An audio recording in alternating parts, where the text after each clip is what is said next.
my biggest blunder?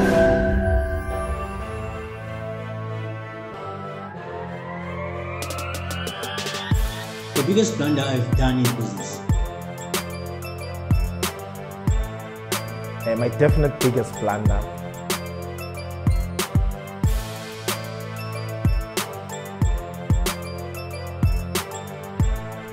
Well, depending on how you look at it, it's probably small business.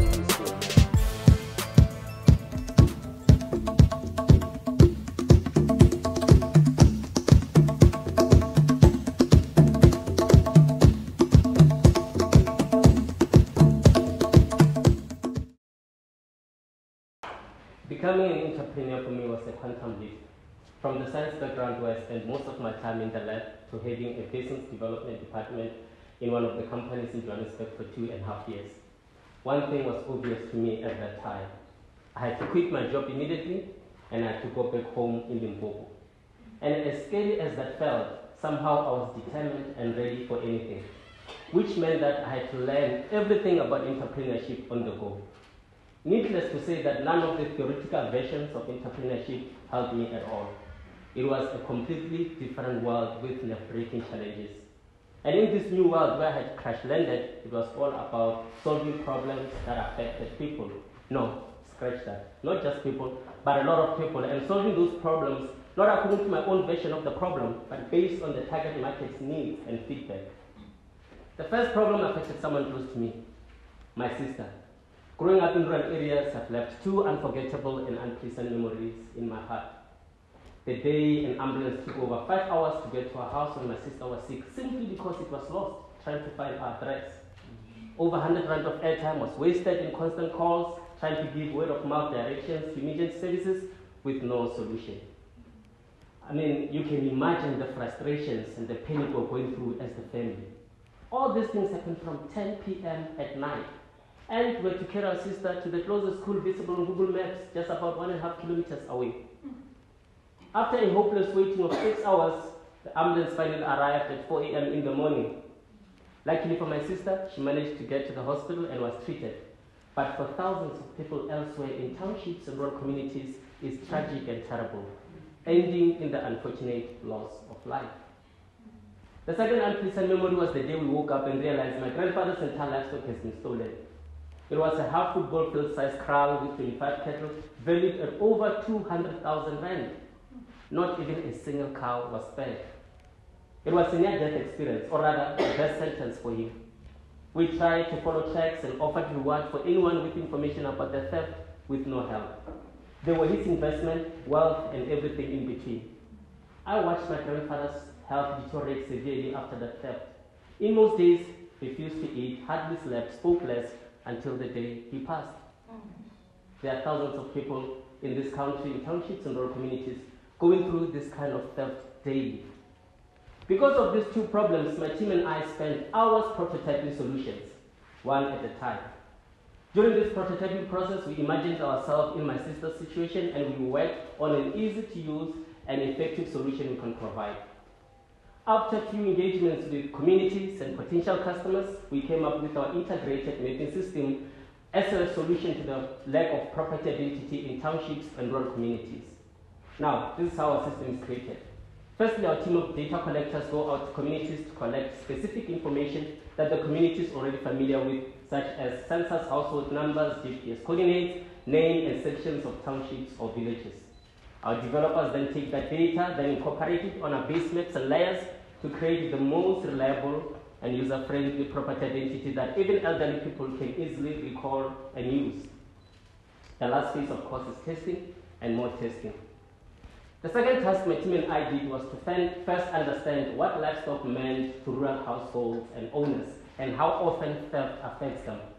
From this, we understood that livestock is a form of wealth and investment to these communities, something that can be sold later in life to take kids to school, build houses, pay lobola, etc. We further engaged livestock owners and farmers to understand the kind of security measures they have in place and if those measures were effective in helping them. This led to the introduction of livestock tracking and monitoring service in order to solve the problem of high livestock theft. We use GPS devices that are placed on these animals. We then link these devices with our platform in order to provide real-time tracking and monitoring for our customers. Even elderly people without smartphones are enjoying our service. We set geofences, parameters, tracking path, or grazing path for their livestock. We then call about the whereabouts of their animals or any other strange activities that we notice. Well, my team and I are still amazed by the massive demand this service has, especially in rural communities where we have 23 paying customers and over 35 confirmed awaiting orders. Moreover, we are overjoyed by feedback such as, I can now sleep at peace every night knowing the whereabouts of my livestock. From our customers, of course. This is great, isn't it? Entrepreneurship is just about identifying problems and solving those problems for your customers. That's all right? Wrong. That's just one nice part of entrepreneurship we mostly hear about. There's the other side of entrepreneurship I want to share with you about. Blunders that almost made me quit. There are two blunders that almost wiped everything in my entrepreneurial journey so far.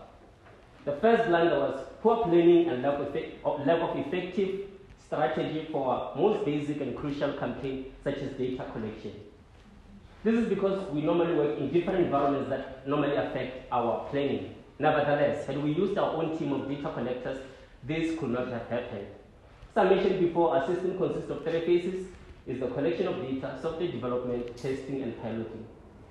Concerning the collection of data, our team goes out, as I mentioned, they collect this information that we need, the front view images of households, GPS coordinates, and name and sections of the townships or villages.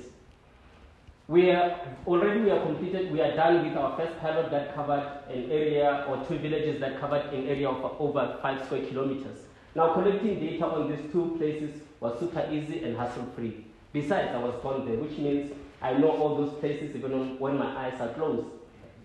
We had our team ready. All we did was just to inform the local indona or chief about our project, and we were given the green light to begin. And the project took less than a week to complete with a budget of less than 1,000 rand. The problem started when we began with a second pilot of townships in Mokopan, of townships around Mokopan. We had to use a new team of data collectors instead of our own data collection team, and no proper planning was thoroughly made by just mere assumptions. Firstly, we found out where to get permission to collect data from the tribal house. Most communities, like townships and rural communities under tribal leaderships and kings, require some sort of permission from the king, of course, for any work done on their land. And this permission will entail things like setting up appointment, meeting with the king's representatives, stating your agenda for those to meet with those representatives, and finally getting the permission or the authorization to do your work. Secondly, we found out we cannot use our own team of data collectors on all those places that we had planned to work, but rather, community members of each township must be used in their respective places.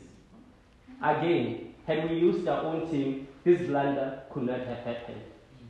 The most depressing thing of all this was the budget. We did not plan to pay temporary staff, and regular visits to the tribal house had already started depleting the little budget we had set aside. This blunder severely affected us to the point where we had to pause our second pilot and rethink our next move. I was in a state of continuous stress and depression. Do we continue with the entire 50 square kilometers as planned, or do we take one township at a time while trying to raise funds among ourselves for other places? I guess there was only one option: to take one township at a time, which meant more time in completing our second pilot and more stress on how to raise money for other places. I remember this one day I was in Pretoria for pitching sessions, and I had over 6,000 rand to pay temporary data collectors, and I was thirsty, and there was water, 500 milliliter bottle of Bonaka water, less than 15 rand, and I couldn't afford it, but I had money in the company account. I was manic and thirsty, my lips were parched, my throat was dry. One thought whispered, spend it. The second thought said to me, you know the entrepreneurial code of conduct. As the founder, you are the last person to be paid if ever there's anything else to pay. The second thought continued. How can you suffer like this for people that don't even deliver credible data? The second thought insisted. As the leader, as the founder, always look after your team. The entire process was extremely depressing and almost made me quit. My second blunder was the lack of training and induction for our temporary data collection team. Well, had we used our own team, this blunder could not have happened. Perhaps it was the excitement, or rather the agency of finally starting the work after long and exhausting meetings to get approval for our work or to begin our work. We were given 4 temporary data collectors, but, and a big but, did not do proper training on the kind of data we wanted. The importance of data quality for our customers and end user was never emphasized. All we had in the team was just a short meeting where we verbally explained everything that we wanted, and we let them sign contracts and hit the streets to begin the work. A huge mistake that cost us more money and time, which we did not have. I mean, the team took over 4 weeks to complete a 1.5 square kilometer, 1.5 square kilometer area, something that could have been done in merely just a week. And most of the data that was given to us was utterly horrible and irrelevant to what we wanted. For example, most of the front view images of households were of poor quality, pixelating, badly taken and skewed images. I felt like exploding, screaming and pounding my desk in anger and disappointment. I mean, we made it clear to them we wanted census number of every household, but we were given something else in more than 90% of the data that was delivered to us. And guess what? We had to redo most of the work, even after we spent over 15,000 on that campaign. Yeah, very devastating and extremely depressing. I thought of giving up and going back to the lab. At that point, I saw my company as part of the statistics of failed businesses. But I was just knocked down. I had to choose to remain down or to dust myself and keep going. And I chose the latter. The good side of all this is that I've learned the following. Always plan thoroughly for everything, especially projects and campaigns that involves timelines, budgets, and teams. Do not use speculations or assumptions. Go to those places that you want to do your work beforehand and find out in details about procedures involved, processes that must be followed, and from there do your budget and always make sure that it's always more than what you have accounted for, because there are always emergencies that need money. Secondly, do not assume people know what needs to be done in your business, especially new staff. Do some training and workshops, and if possible, use some visuals and examples of previous work so that everyone fully understands what is expected of them. Have contracts that states job descriptions and timelines if you're dealing with temporary staff, of course. Lastly, have a co-founder if you don't have one, to share the stress and the depression of the journey. It helps, trust me. And if you do this, you will avoid the depression that I went through in my journey. In closing, I would like to encourage my fellow entrepreneurs and those that are interested in becoming one by quoting Peter Drucker when he said, "The best way to predict the future is to create it." Let us go and create our beautiful future. Thank you.